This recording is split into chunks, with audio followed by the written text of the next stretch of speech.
3. All right, good evening, everybody. Welcome to the Mobile First, Cloud First User Group of DC.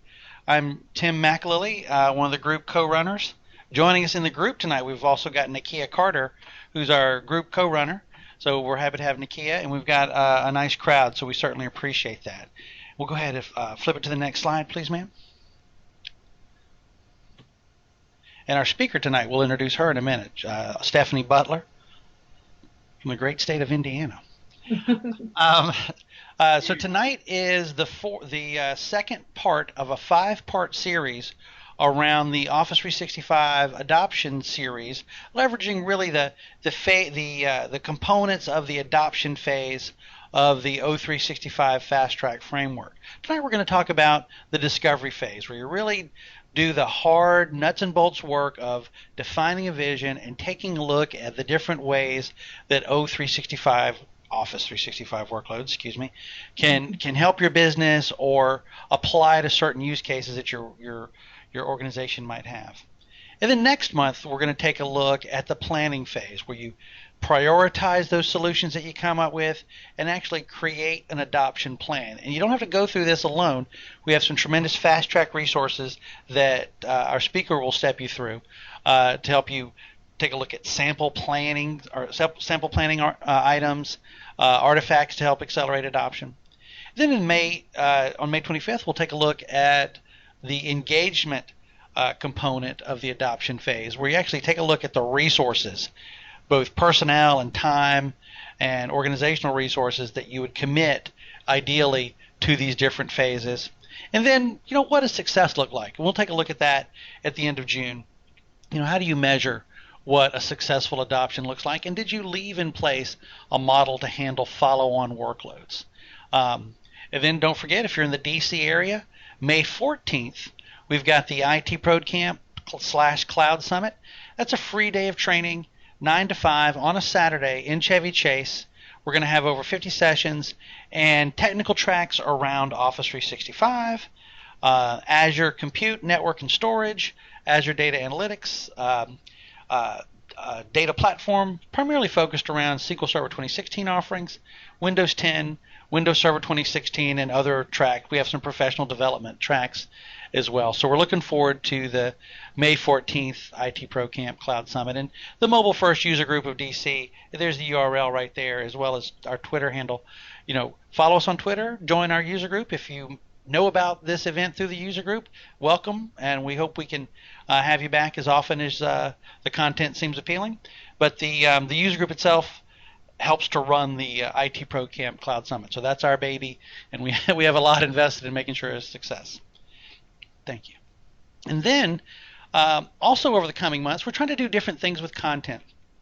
Nakia and I put our heads together, and we weren't having a lot of success with in-person user group, the monthly user group meetings. So that's why we're doing these live webinars, where you can come and watch the live webinar or go out to our YouTube channel and watch the recording. I believe for Stephanie's session last month, we have over 100 views already. And so I work at Microsoft, and Stephanie's a former Microsoft employee. We're both telling our customer contacts about this content that's out there and referring them to it. So both internal and external to Microsoft is viewed as a valuable resource. Free resource too. So over the coming months, we've got a couple of other things going. We've got a 3-part series. We already did 1 part last week on cloud project management, which is taking a look at our project online offering from a capabilities perspective around Power BI and project analytics. So not to be missed. In consecutive months, April 26th and May 24th, live webinar. And it'll also be posted on our YouTube channel. And then we also have, after Stephanie's session's over, we'll have a gentleman from Binary Tree, and he will come in and talk about Office 365 groups and do a 2-part webinar series around that as well. So we're excited about the content, and we're also going to throw in more content. We're going to probably do a session on using Sway, because we get a lot of questions about what the heck is Sway. Show you how to use that. And there's other Office 365 workloads that people have specific questions about. I know we saw some dialogue today on our user group website around Power Apps. So we'll see more sessions around specific technologies on Office 365. Yeah, then Nakia saying, "Yay, Sway! I'm pro Sway. I love Sway."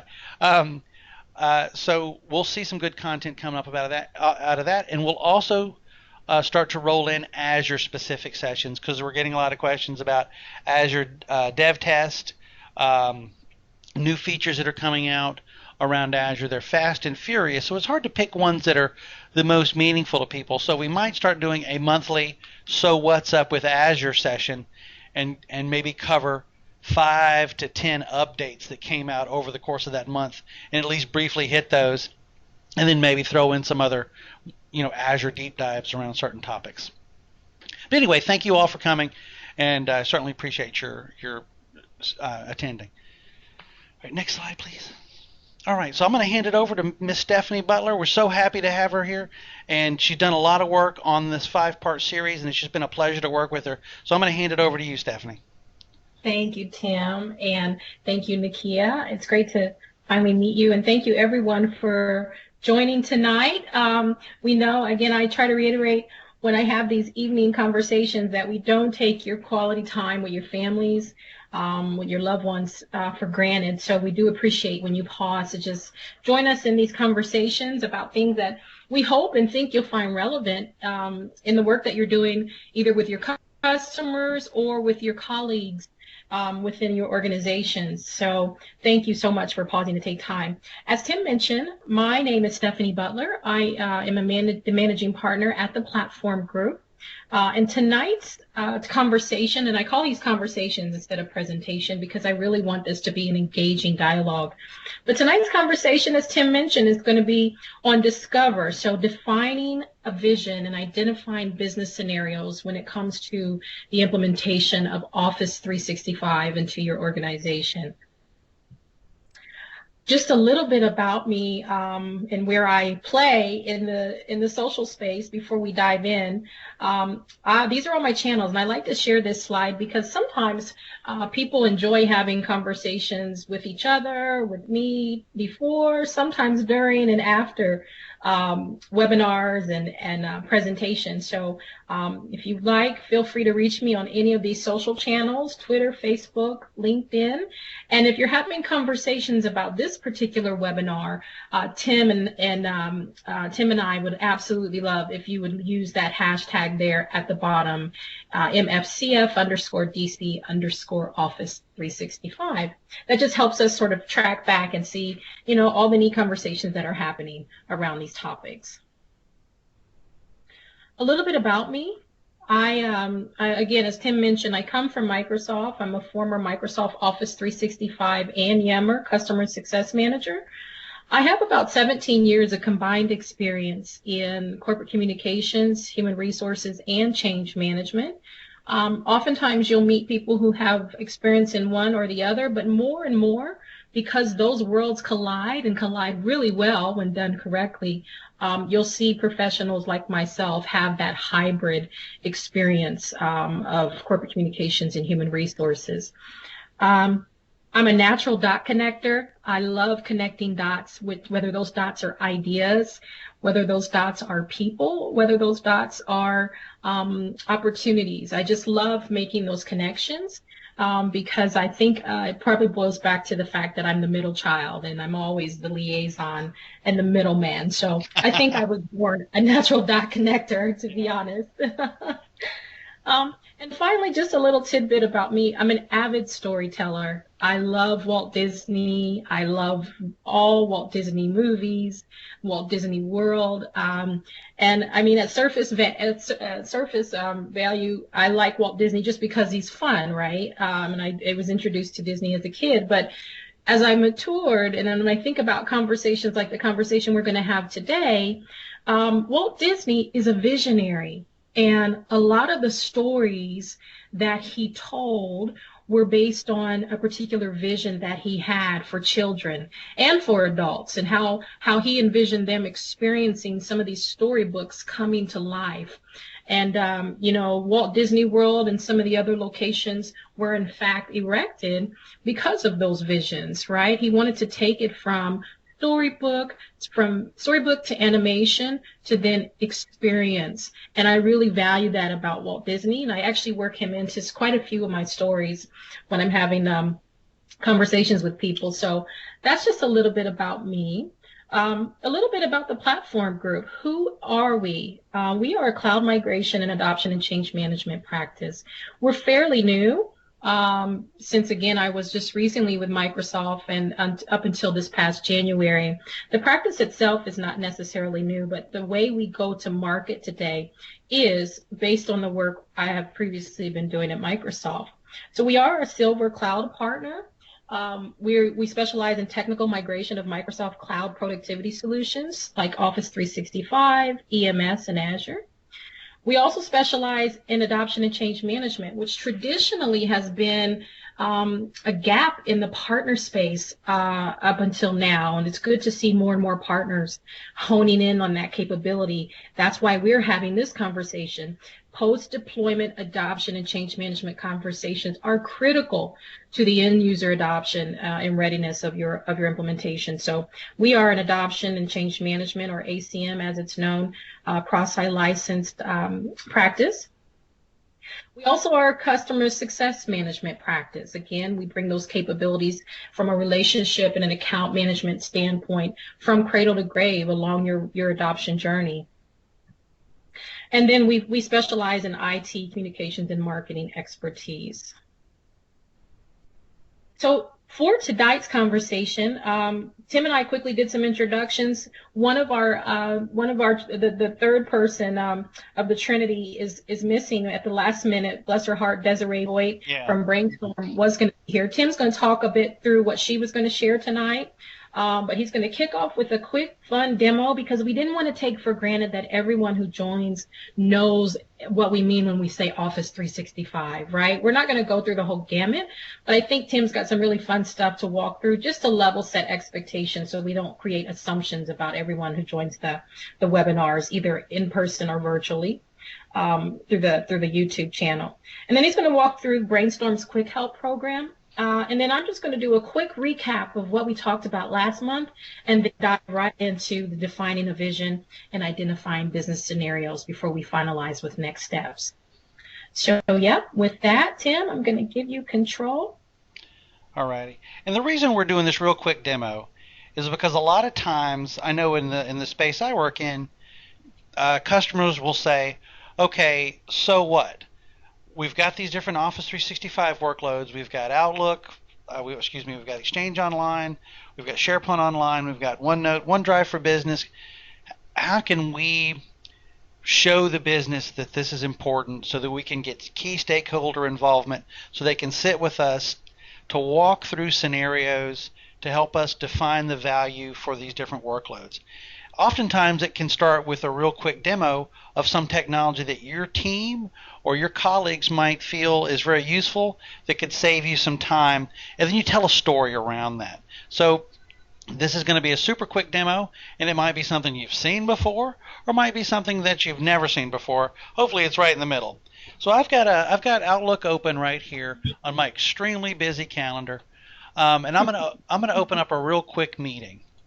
So I created a meeting called Test Demo, and I've got some colleagues here, 4 of my colleagues, and I told them, test meeting for demo, please disregard, we'll cancel ASAP, because they're going to wonder why I'm calling a meeting for them tomorrow night between 7 and 6. But it's already got Skype integrated and all that kind of good stuff.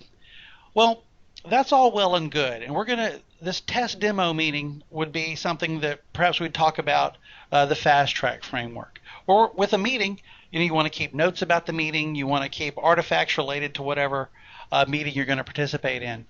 So let me pop right back out of this and go into my OneDrive section, just on the topic of notes.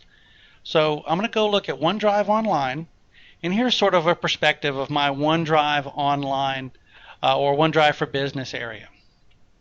And I've got a subdirectory here called OneNote Notebooks. And this is where some OneNote notebooks are stored, which allows me to keep notes, to share out my OneNote, to allow my colleagues to post notes into the OneNote about It could be anything. It could be about the fast track process. It could be about something that we're working on. Or I could actually go and start at a top level and create a new one notebook. I can go new, and from here, right in OneDrive for Business, create a new Word doc, a new Excel workbook, a new PowerPoint presentation, a new OneNote notebook, or I can create a new Excel survey, which is a pretty slick feature. If you need a real quick multi-question, multi-response type survey, that's a real good, easy place to create one, and it also creates a little storage area for the survey responses. But so if I created a new OneNote notebook, and I could call it Demo Project.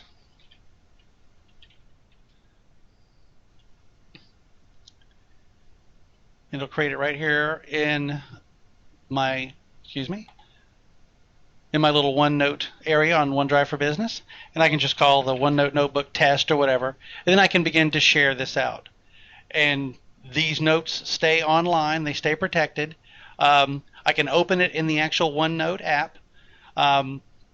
We actually use this for a couple things, for different corporate projects where we have somebody higher up in the corporate hierarchy that we've shared a notebook out. We type in notes, and then he can go and look at those notes and see where we are. All right. Now let's take this up another level. Let's kick it up a notch. Let's go over to go back to Outlook and go back to my meeting. So I've got this meeting. I've got this test meeting for demo. Please disregard. We'll cancel ASAP. Meetings that get canceled are the best meetings possible, right? So say we have our meeting and we want to take some meeting notes. So right here is an Outlook in the Outlook ribbon for the meeting. We have a OneNote tab. So what does that OneNote tab do? Let's go ahead and click it. We can share notes with the meeting, or you can take notes on your own. Let's do shared notes with the meeting. And from here, it'll pick existing OneNote notebooks that have been created, or you can create a new one. So you get a chance to create a new notebook. But let's say you have an existing notebook. I've got an existing notebook for the sake of this demo, and I can even go to a new section for this OneNote notebook. And by the way, quick quiz, and Stephanie can be a respondent for the quiz. Can I get OneNote on my Windows, iOS, and Android devices? That answer is yes. Yes. I was trying to. Yes, Nikki, that's right. So I can have this OneNote notebook that's either being used or created, that's having notes being written to it, accessed from my Windows phone, my Surface, my laptop, anywhere where I'm able to log in.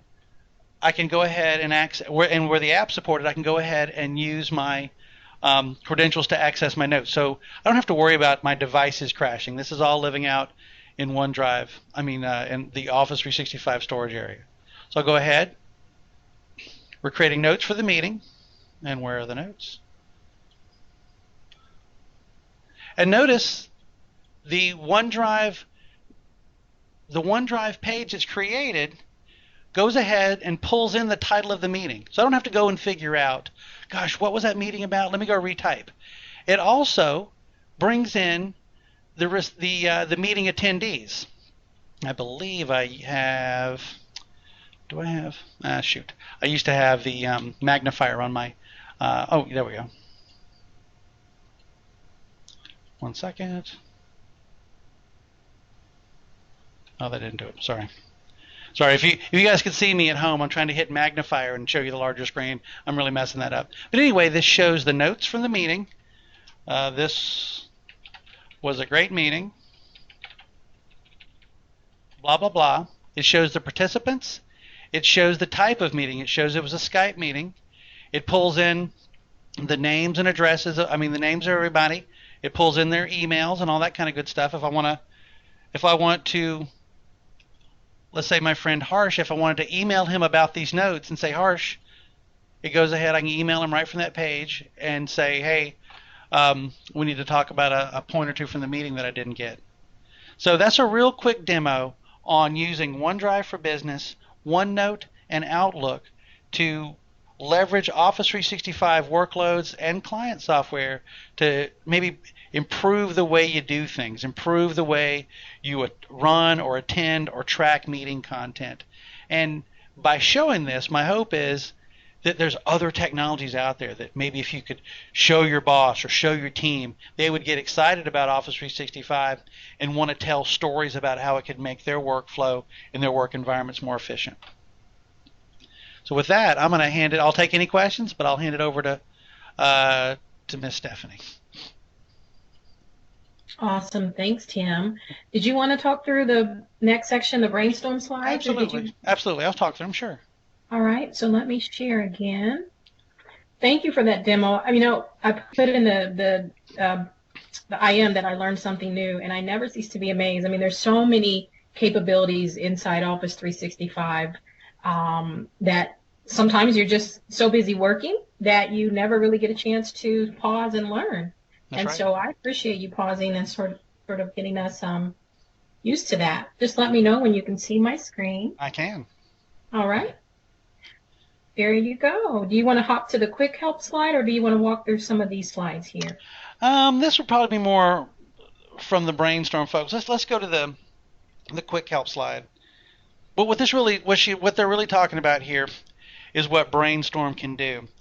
Now, Nakia Carter and I, when we do these user group meetings, bless Nakia's heart, she always has a stack of what? She has a stack of brainstorm quick help cards.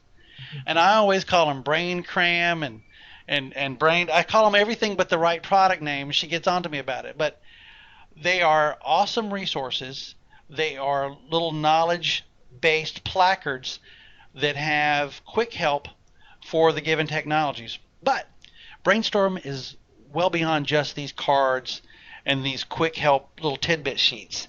Brainstorm provides both instructor-led training, web-based nuggets. We're using Under Armour. Excuse me.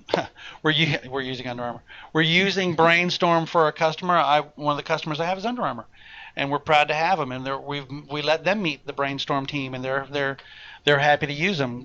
Brainstorm is interested. Or has drawn the interest of Geico. So there's big customers and middle-sized customers that are very interested in Brainstorm, primarily because the content is so focused and helps users with all range of ramp-ups and adoption activities, very similar to what I just showed you with that quick demo with OneDrive for Business, Outlook, and OneNote. So Brainstorm is on top of this.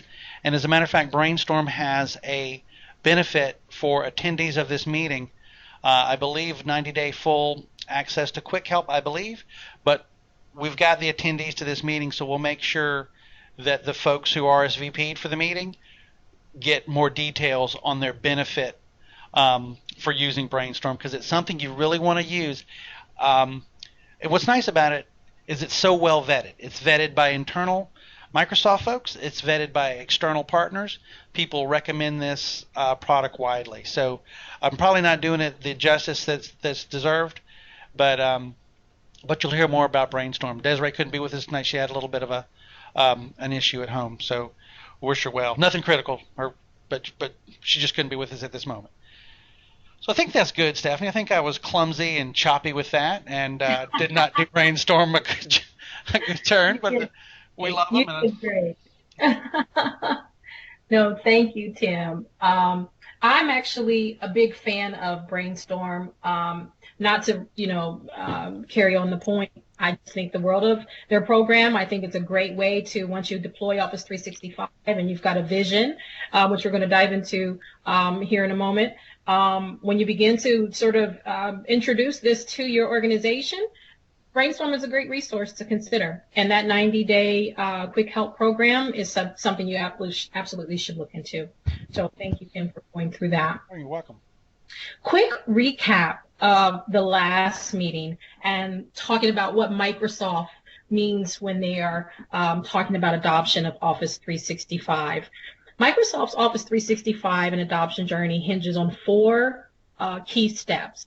The first one we're going to go and delve into tonight is setting that vision and identifying those business scenarios. So establishing a deeper understanding of the business goals of your organization, as well as the people challenges and the needs you should put in place to achieve them. The next stage, which we'll go through next month, is prioritizing the solutions that you identify during the envisioning stage, and then using those solutions to drive the creation of your adoption plan. A solution, it's got to be a solution that people understand and that they love. Microsoft uses a strong word here, love. I don't know if anybody's going to love something that involves work, but I tell you what, I absolutely loved work once I was introduced to Office 365. So, that's what we're going to talk about in stage 2, is taking those solutions you identified during this stage and creating a very lovable and adoptable end user plan. Right, and if it's not love, if you take away a technology that people are highly adopted to, then you get something darn near close to a reflection of love when you yank it away from them. So true, right? And if they didn't tell you they loved it before, they'll tell you how much they hate that it's gone. That's right. So that third stage, and that we'll talk about in a couple months, is, okay, once you've got that plan established and that plan in place, now you're ready to start committing resources who can execute against that plan.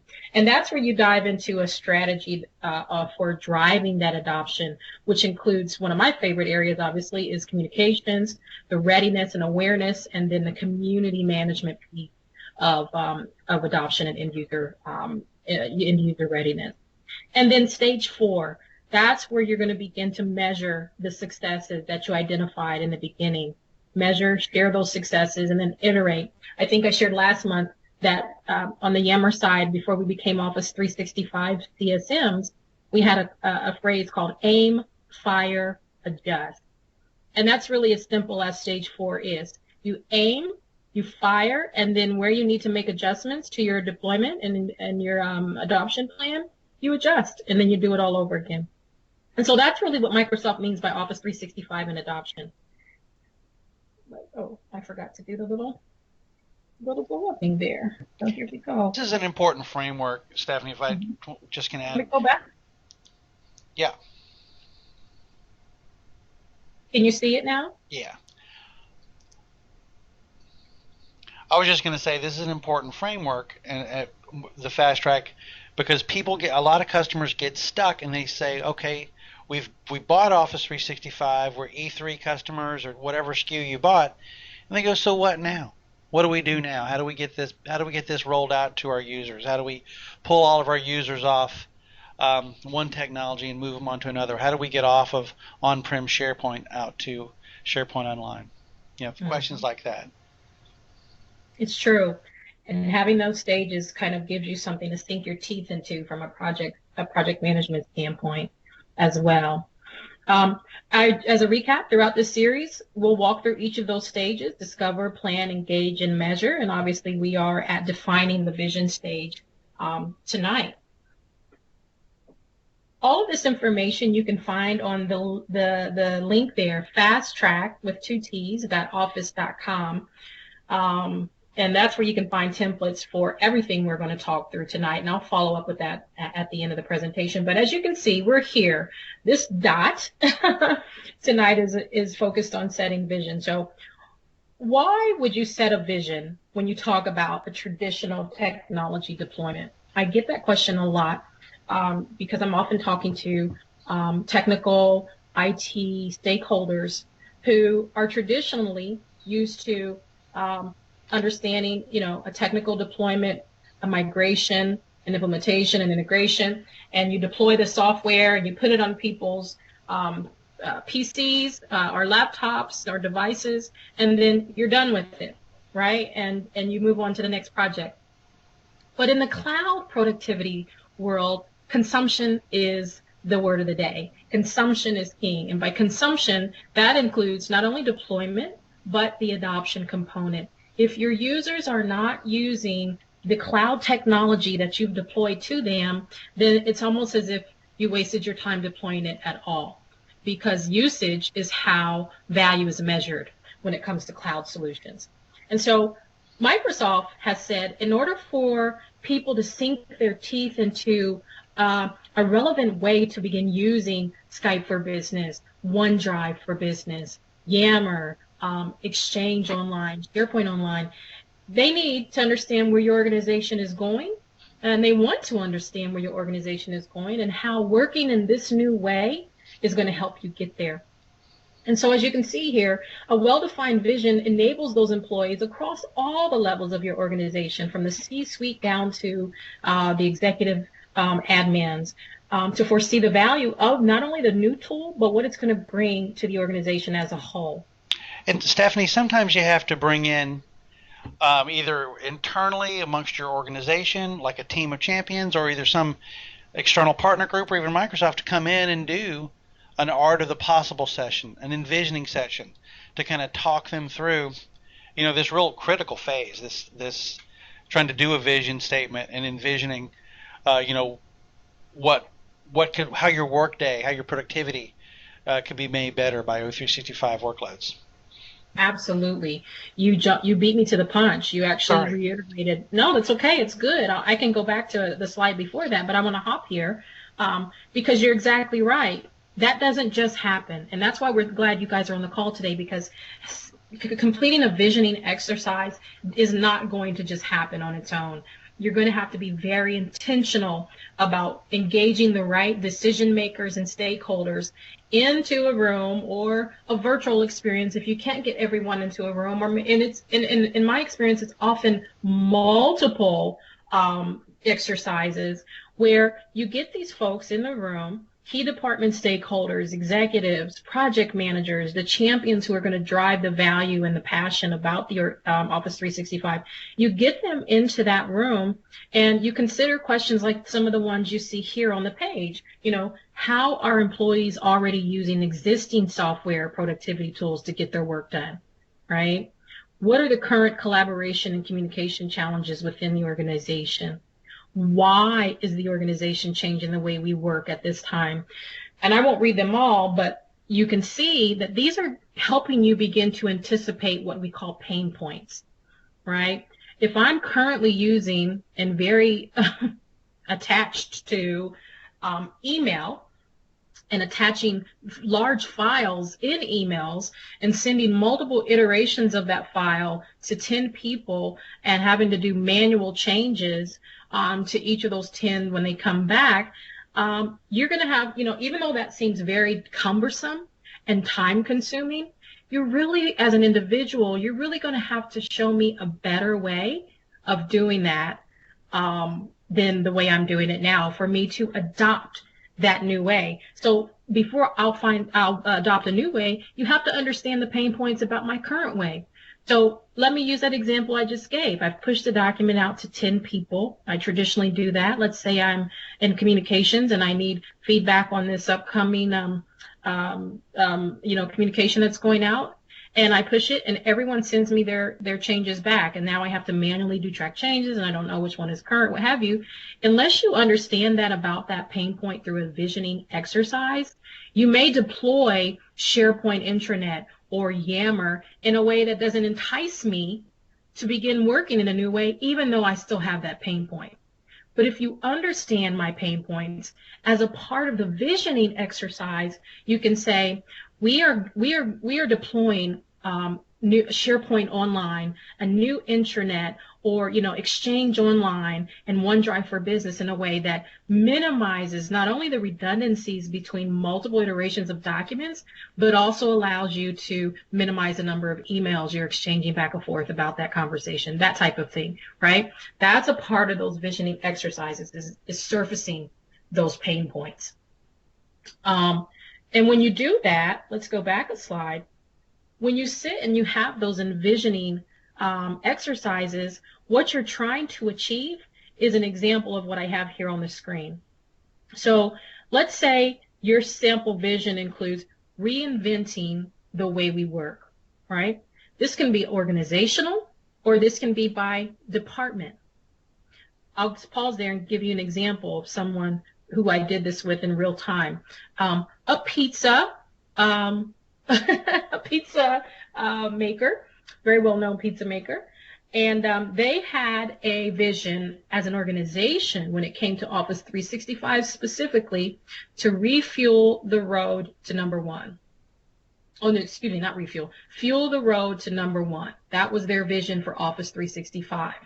And ultimately, I won't go into all the details, but ultimately, what they came to as a conclusion was that by collaborating more effectively, using certain workloads within the ecosystem, they believed that they could establish such a competitive advantage over the number one spot, because they were number two, and they still are, I think, at the time.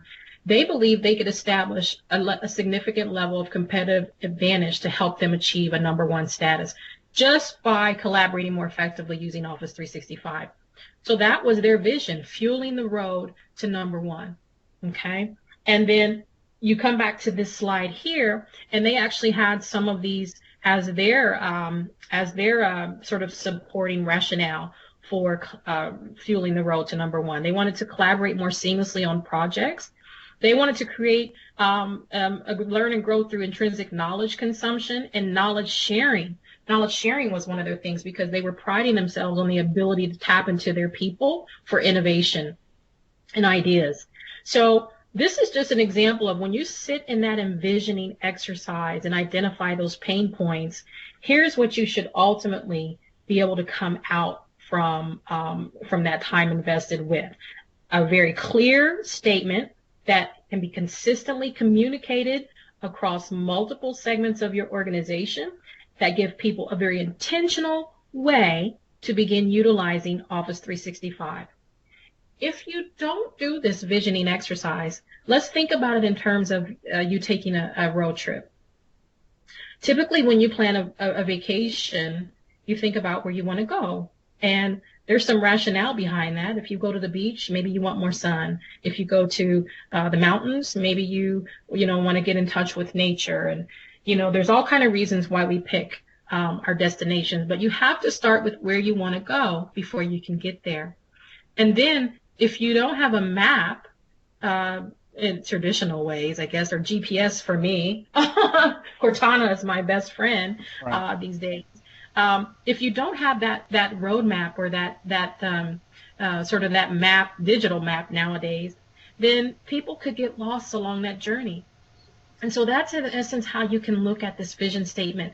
That vision statement is where you want to be as an organization when it comes to collaborating with Office 365, and then the steps are how you get there. Those are the pieces that support your vision. And I'm going to walk you through how to achieve that here in a moment through identifying business scenarios. But I want to pause really quickly and ask if there are any questions or anything coming up in the IM window, Tim? Just some suggestions we might try for maybe next meeting around maybe using Sway as a demo technology. Just for some different things. But I like the stress on, or the emphasis on, how important this is, because if this hard work, which it is hard, right? It is hard to have a conversation about, let's really think through why this technology is important to us, what our real vision is. But if you do this work now, the why handles itself, because then you can worry about the do phases of getting the adoption piece laid out, because you know why you're doing it. You're rolling out Excel, rolling out Word, rolling out Sway, rolling out SharePoint Online, rolling out the various workloads because they fit the vision that you've done the hard work to create. Absolutely. And here's the thing, as I mentioned when I kicked off this section, this is not going to be a natural conversation. Oh, we do have a quick question here. It's from George. It says, I wonder if this is between one person or several, the vision conversation.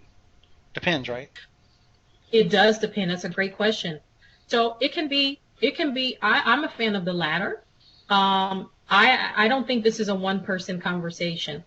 If I jump ahead to a couple slides, here are the type of people who you should be having this conversation with as a stakeholder. This conversations should be had with executives and department leads to ensure the vision aligns with their overarching goals, right? At the end of the day, they have objectives and dashboards that they're held accountable to. The conversation, should include project managers who are going to actually carry out the plan that supports that vision. IT should be a part of that conversation, obviously, to make sure it fits within the IT landscape. And then for those folks who have level of influence within your organization, we call them champions. They should be a part of that conversation to help you drive the change forward across the end users. Those are typically the folks who are working side by side with the people who are going to be using it. So you want them on board when you're having these visioning conversations. Right. That's a great question, George. We have another one from Nicole Patton. How much time should be spent on the vision? Months, question mark? Or just depends as well? I think that depends. It does depend, but thinking about the experiences I've had with these visioning sessions, if you're able to get those stakeholders present, meaning eyes on you, whether it's through a webinar where they're paused and not distracted, whether they're in a conference room, and they're actually not looking at their devices. If you can get these stakeholders present in two, three conversations, maybe they're half-day conversations, full-day conversations. The template I'll direct you to at the end sort of gives you an idea of the full depth of the visioning exercise. We're not going to walk through it today, but if you can get all those stakeholders in a room or on a webinar or a call, what have you, for 2 to 3 days, or break that down, I think you can accomplish that. Now, if you're a large organization, right, where you've got global presence, you've got over 100,000 employees or even 50,000 employees, this is going to be a conversation that happens in multiple locations, right? What works for EMEA may not work the same for Asia Pacific and may not work the same for North America. So you really have to understand sort of the organizational structure of how business gets done today, right now, and then break this visioning exercise down to fit into that infrastructure. That's really good. And Nakia has an add-on saying, just a statement saying champions are very important. I would even say that just forming the stakeholder team to step into the visioning exercise, what that does is your stakeholders, this team represented that you have here for the participants in your visioning exercise, they take ownership by participating in the vision statement or the envisioning process. So as workloads are rolled out, they may or may not be involved to a lesser or heavier degree throughout the rollout of different workloads, but they have implied ownership and will have a better sense of responsibility because they had buy-in during the visioning process. They know about what's coming out. They understand why it's important to their organization. They had input, and that's good from the top level executives all the way down to the floor champions who are helping to roll out the technical side of the workloads. Exactly. I can tell you right now that if you've got the right stakeholders in the room and they represent sort of the masses, right? From vision to actual adoption plan, it can be accomplished in 2 to 3 days. I can tell you that right now. If you've got them for at least 6 hours a day, giving them time to do other things so they're not distracted. You have to feed them. You do have to feed them. You're right. You have to feed them, and you have to give them time to leave and do their emails and all their other work too. Right. Cool. Okay, well, if there are other questions about this, again, I'm just going high level on some of this. I think we've touched on the key points. Nakia is absolutely right. I don't want champions to be left out of that conversation because they are your influencers. Influencers are the people, they're like the VIPs. You want them on the same page. You want them helping you drive this vision from day one. So great point there. So once you define that vision, you want to spend some time identifying the business scenarios that sort of map back to that vision. And again, there we are in the dot connecting process. So why would you identify business scenarios? Well, one, business scenarios are the targeted goals or the objectives that you want to achieve as a team or as an individual, right? And then those solutions that you identify as a part of identifying business scenarios will help you drive change across the organization. And it'll help you prioritize the business goals. So there's an exercise. If you click on that template, when you get to Fast Track and you click on that Identify Scenarios template, there's actually an exercise that walks you through. We're not going to go through it today on how to sort of identify the business scenarios and the use cases and then begin to prioritize them. Which of these are more important right now? Why? And then which can be deployed or cascaded across the organization later. So sometimes people would lead with something like OneDrive for Business, right? One of their first priorities is to sort of minimize the storage space across the organization and really get people sharing files in the cloud. And so when they're identifying business scenarios, they may prioritize OneDrive for Business and Exchange Online maybe over SharePoint Online and Yammer on something like that. But those business scenarios are really tied to what are your target goals? What is it that you're trying to accomplish and achieve? So things to keep in mind, and what Microsoft is considering best practices, ensure that your business scenarios tie into existing initiatives that your organization strives to accomplish. Okay? And if you don't have those, well, that's a different conversation altogether. But if you don't have those as an organization, because some small businesses don't, right? These principles apply to every organization. Some small businesses don't have sort of that overarching, vision, mission statement. Here's our organizational initiatives and objectives. I mean, that's just the reality. And if you don't let that hinder your ability to still set some business scenarios and goals for your Office 365 implementation. Maybe those can help drive the organizational ones in reverse. You never know. Yeah, and some organizations aren't going to, they're going to selectively apply workloads. They might be a Cisco, Jabber shop or a Cisco WebEx shop and have no intention of ever deploying Skype for Business. That's a challenge for us, but nothing we can't work around. Oh, that's a great point. You are exactly right.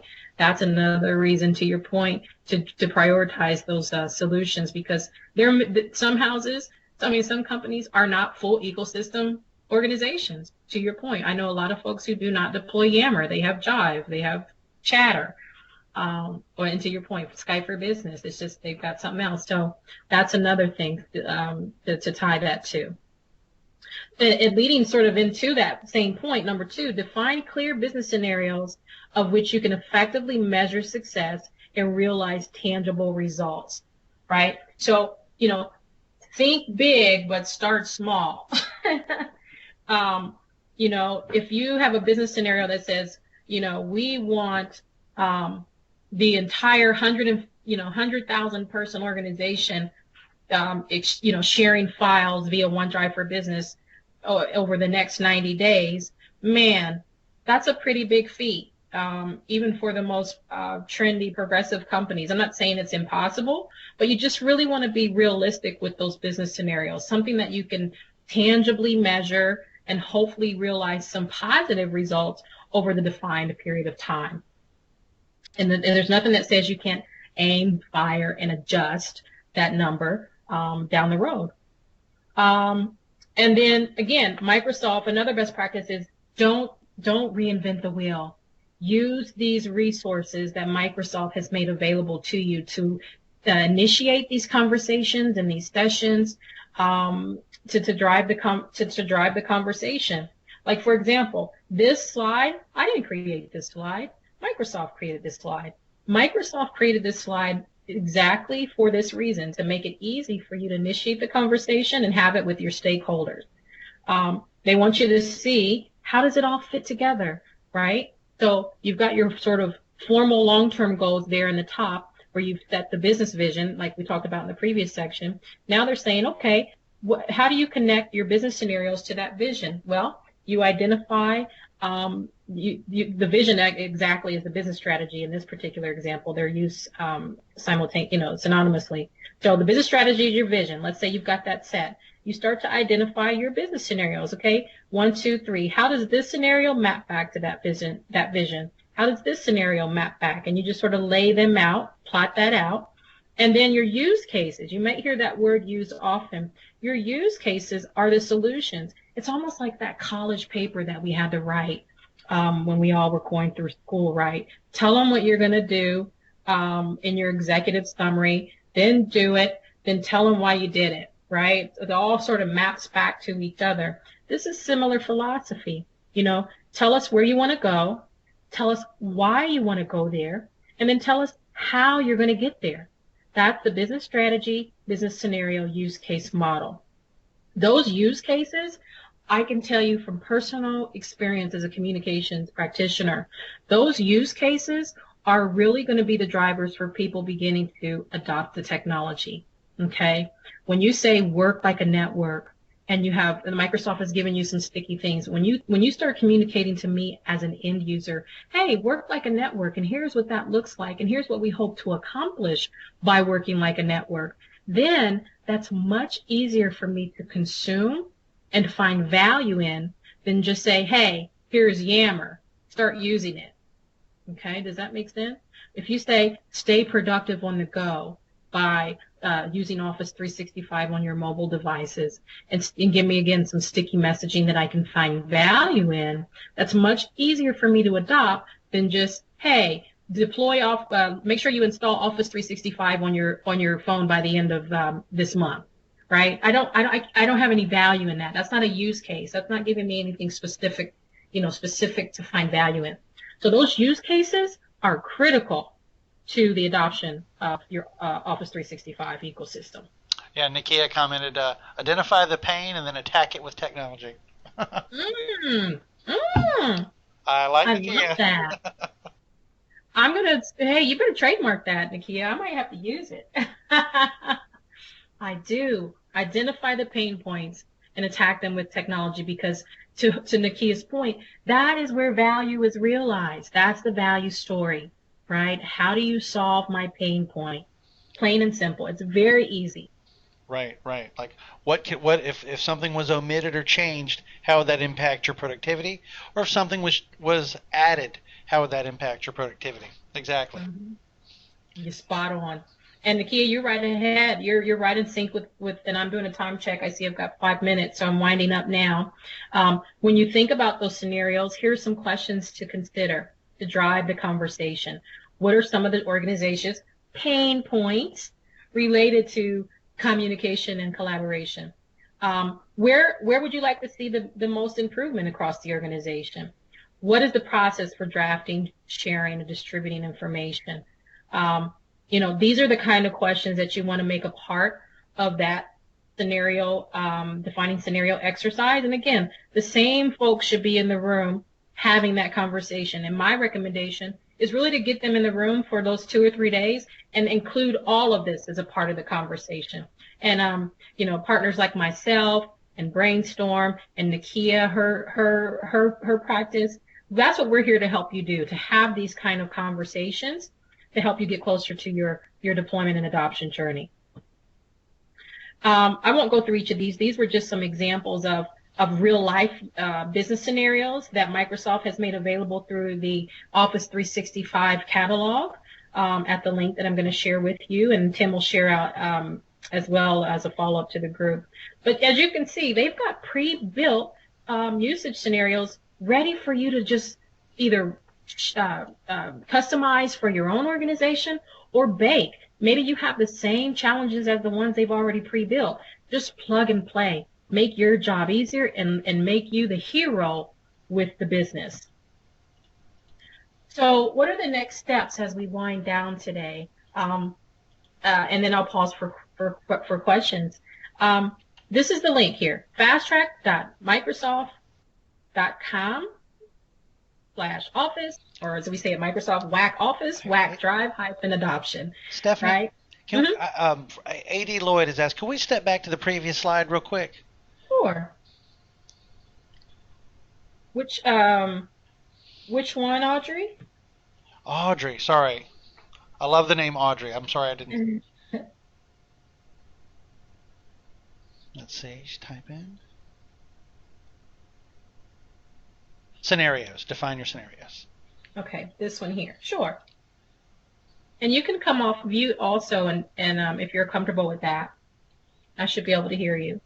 Oh, terrific. Thank you so much, Stephanie. This is wonderful, and this is exactly where I wanted you to land, so that's great. Thank you. You're welcome. Did you have a question on this particular slide?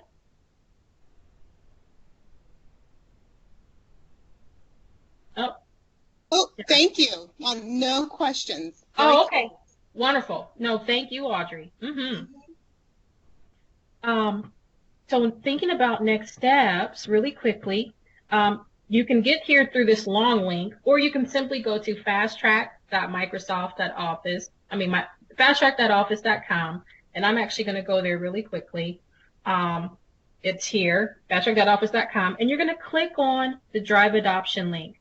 And what it's going to bring you here is to everything pretty much that I went through today. You're going to see the adoption guide, the Office 365 catalog that I mentioned. You're going to see access right there, free access to those templates that I talked about and went through portions of them today. And you can take those and begin to run with them in initiating those conversations with your stakeholders.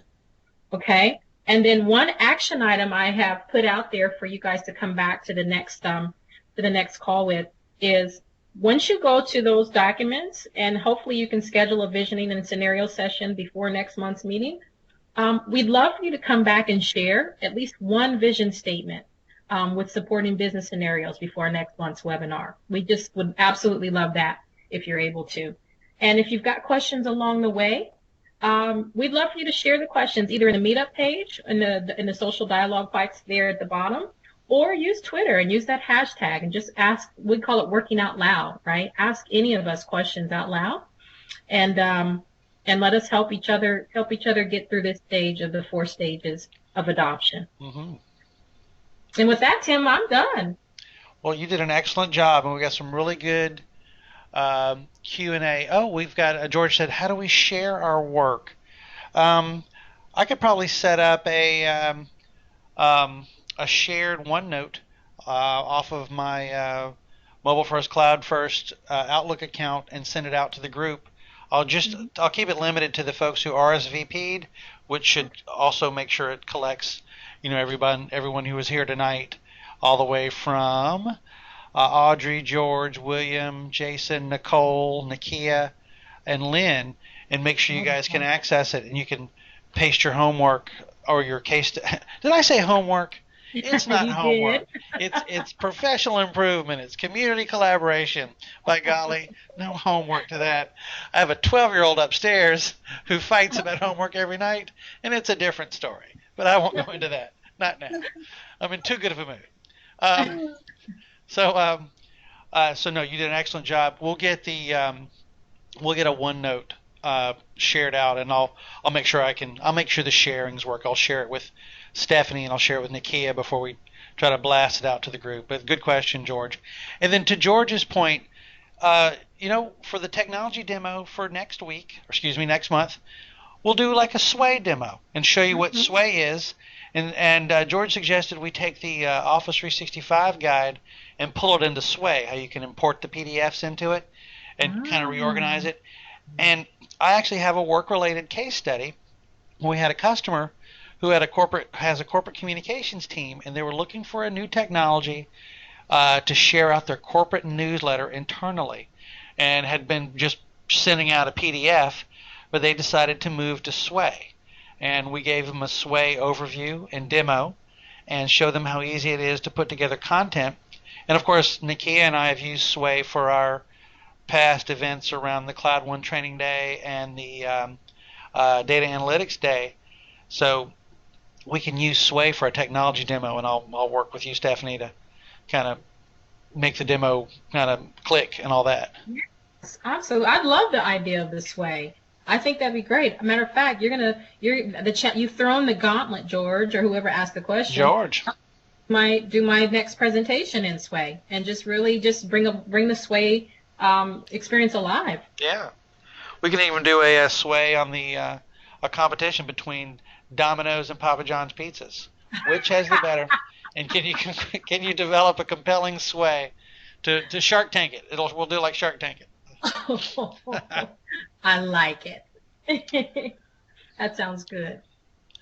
All right, folks. Well, Stephanie, if you could you take us back to the slide, the intro deck that shows the dates for the next meeting, just to give everybody an idea when we're meeting again? Yeah, let me do this. So that's quicker. Go page up. Ma'am. Or the other direction. There we go. Yeah.